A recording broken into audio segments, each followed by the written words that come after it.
All right, welcome back to the Connecticut Film and TV Conference. My name is Jason A. Coombs. I'm an actor, filmmaker, writer, and the executive director of the Bridgeport Film Fest. And I'm honored to be sitting here with Luke Simboli and Jake Metzger, two amazing filmmakers, writers, producers here with us at the conference. How are you guys doing? Oh, doing great. It's so good to be here. I didn't spend so much time in Hartford. I'm from downstate in Fairfield County. We went. Part.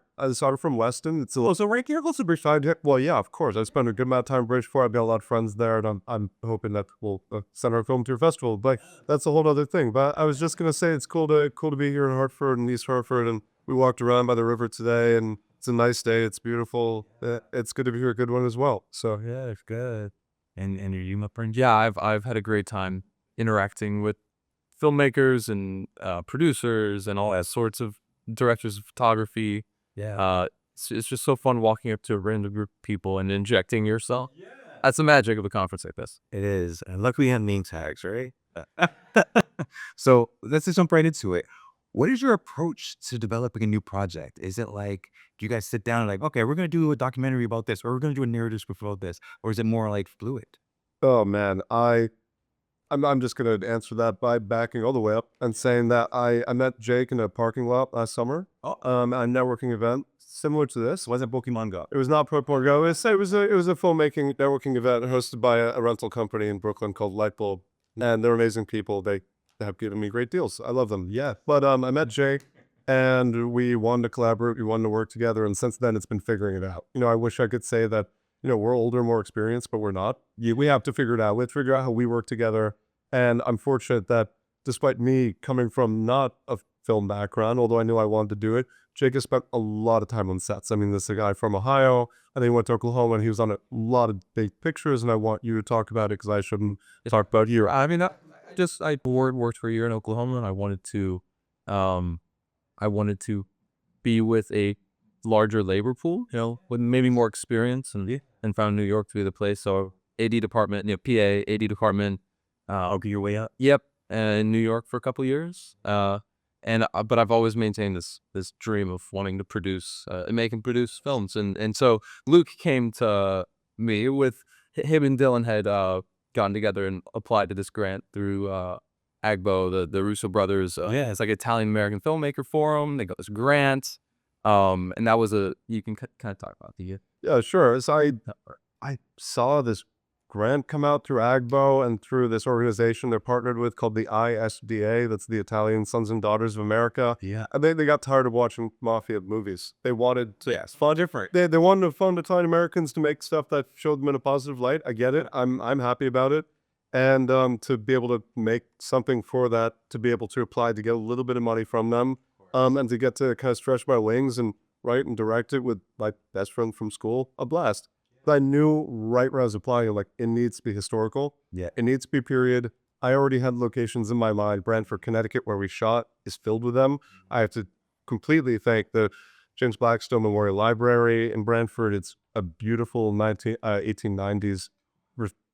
Go to the library. It's incredible. Yeah. All original, and they were really accommodating. And then the Shoreline Trolley Museum in Brantford as well, which I'm sure a lot of you in the audience have been to. That is one of the coolest places. And working with them was amazing. And they've supplied a lot of films that we recognized over the years. Like, I mean, they did Ragtime, which is amazing. And they most recently did Metropolis, Megalopolis. So they had a car down there in Atlanta where they were shooting. So it's like, wow, to be able as a nobody who hasn't made anything to go and work with these people who have, worked on some larger things and provided it's just a great experience. And having someone like Jake to work with who's been on these bigger sets, he won't brag about himself, but he worked on Fallout. He worked on the new Spike Lee movie. Wow. Like, he's worked on some really cool stuff, and I don't know anything, so I'm able to learn from someone like him, and that's cool. and also of our other producer Ohia, who's been my roommate and longtime collaborator as well, along with dozens of others that. I love that. Yeah. So it's his story and our production knowledge, I think, is kind of. And that one makes a good combo. And it helps. Yeah. So what's the biggest challenge facing when you're bringing a project to life with I mean, for something small like this, it's always going to be money. And I'm lucky to have, good friends who we're producing with, and we all said, well, we have a bit from the grant. Yeah. Can we, shake out a hat and match it exactly? Mm. Can we do a little fundraising? You know, can we do some other stuff to make it work? And then it became asking the really good crew who we'd met around Connecticut, we met around New York. Yeah. Okay, will you work on this for free? We worked on your worked on your projects. Will you work on ours? Yeah. And next thing you know, you're talking to a crazy Russian cinematographer. I shouldn't call him crazy. He's a lovely guy. Yeah. And you're Very talented. and you're extremely talented. And you're asking him, hey, do you want to work on our film? He goes, you can't afford me. He goes, so I'll do it for free. Amazing. He goes, but you have to pay our camera team, and that's all right because they're all amazing. So I would say the hardest part was that because I like to arc into folks. That comes easy to me, but I don't have the technical knowledge to tell these people if they're doing their job right or wrong. And if it was good enough, why would I need to? Yeah. So I think it's putting trust in other people because you bring enough people together, things do break down. Yeah. And how do you as the leader, whether you're a producer, whether you're a director, step in and say, hey, what can we do to make this work? Right. It's hard if you don't know. So I would say the biggest learning curve is the learning curve. It's not knowing. Yeah. Yeah. Anything you want to add, Jay? Oh yeah, I mean, we've never dealt with anything of this budget in my time of making movies, and so seeing the budget breakdown, developing that as you are like getting quotes and whatnot is a lot of logistical stuff that was a lot of learning, and then we didn't. It's not like you always execute perfectly on the day. Yeah, and it's really Oh, we had a tropical storm in Connecticut while we were filming. A lot of our lav mics didn't really work because we were right next to the airport. That was smart of me. So, and these sorts of things, yeah, it was a challenge, but it's, you kind of work through it. And despite us, blowing a fuse in our neighbor's house where we were shooting an old house that they had sold that week and saying, you're going to have to replace the whole electrical system. It's going to be $30,000. We found an electrician to come in that day who just fixed it. So you get a bit lucky as well. I don't know, because that would have ruined me for a long time. So right now we're just seeing a lot of remakes and a lot of like sequels and in Hollywood, right? So what role do you think independent films, like the ones that you all are doing, play in the future of this industry, given the dominance of those big budget kind of films? Oh man, I mean, I can't speak for Jake, but I don't know how I would turn down an offer to make a sequel or a third or fourth or fifth, whatever. Yeah. I want to make movies, but I think that independent films, especially independent grant programs like this, Yeah. they're seeking out things that haven't been talked about. I mean, for me, I looked at what did one last year and I said, okay, this is a movie about the Triangle Shirtwaist Factory fire. It's written by a woman. It's about Italian women. It's in Italian language. You're not seeing stuff like that being made. Yeah. And then I'm thinking, well, how can I not do something similar, but how can I provide my own take on it? Of course. And honestly, a little bit of inspiration for this film. I don't speak Italian. Half the film's in Italian. I watched a film, can't remember the name of it, in London that was in Yiddish. I talked to the filmmaker. He goes, oh, I don't speak Hebrew. I don't speak Yiddish. Yeah. We just had someone on set who did. I just got someone to translate it. And it worked. It looked real. So if you think you can do something in another language, you probably can do it.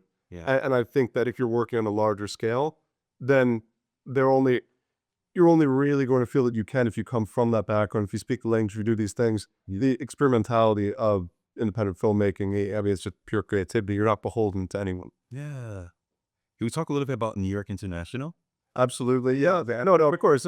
I play on an amateur soccer team. In New York City. Okay. Yeah. So I play on this amateur soccer team in New York City. We're in the oldest soccer league in the country. It's about 100 years old. It's called the Cosmopolitan. Yeah. And I play in this international club. We have 50, 60 nationalities represented. Wow. And it's a lot of very, very funny folks. And we play all over the city and against other kind of national teams. We'll play against, we've got the Albanians this week, and that's the whole the Japanese people. And ours is international, which I think is a bit special. That's fun. And it started with me because we have two teams. So it started me on the second team. I'd go to the first team games, I'd photograph, but I was like, I should start making a video about this. There's some funny characters. So next I'm pulling aside, the Irish captain, and I'm asking him about, oh, well, what was it like growing up in Ireland? He's like, well, I went to a Gaelic speaking school. I'm like, you went to Gaelic? How did that work? How did you go to college? How did you get to New York? And he goes, oh, well, if you study Gaelic, if you speak it, they help you out. They give you more advances to get into the universities there because we want to preserve our language. I've never met an Irish person in my life before then. And suddenly there's this weird man from Cork telling me about his language. And it's beautiful. So I want to try and capture that and try and make it into a little documentary. I've been filming it for 2 years now, but it's only slowly moving on. Yeah. Well, that can really take a long time to do it. Yeah. And how did you get them to trust you? How did you get this young Gaelic man to trust Oh, I mean, it's obviously it's when you're playing with them. You know what I mean? It's if I were playing with these guys, they wouldn't trust me. It's like you put in the hard work, you're sweating with them, you're making them laugh at their jokes. I like mocking his accent to him. That's a big part of it. A lot of accents play around the game. I he is my age, which is at 25, and we'll call him a 45-year-old. That's it's the reality of it. So Yeah. yeah. Yeah, I love that. We're coming close to the end of our interview. He goes by so quick. I can't. Absolutely. But I want to know, what advice can you guys give really quickly, each of you, to an up and coming filmmaker who's maybe going to pick up the camera for the first time, or maybe they just wrote their first script and they're like, what do I do with this? Oh man, it.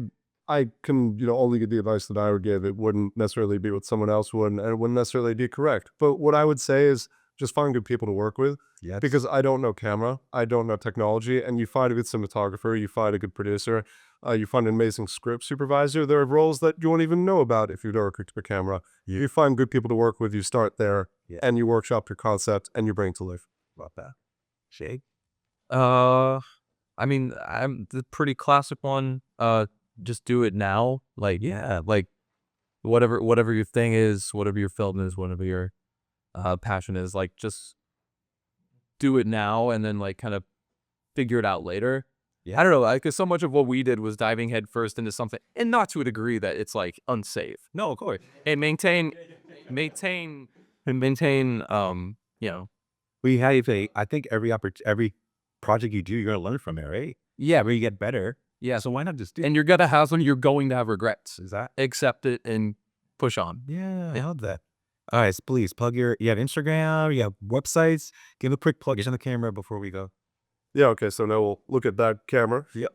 Yeah, it's my Instagram is Slim Bowlings. It's a play on my last name, SLIM.BOLI. And then we also have an Instagram for our film, which is Salvation is Within You.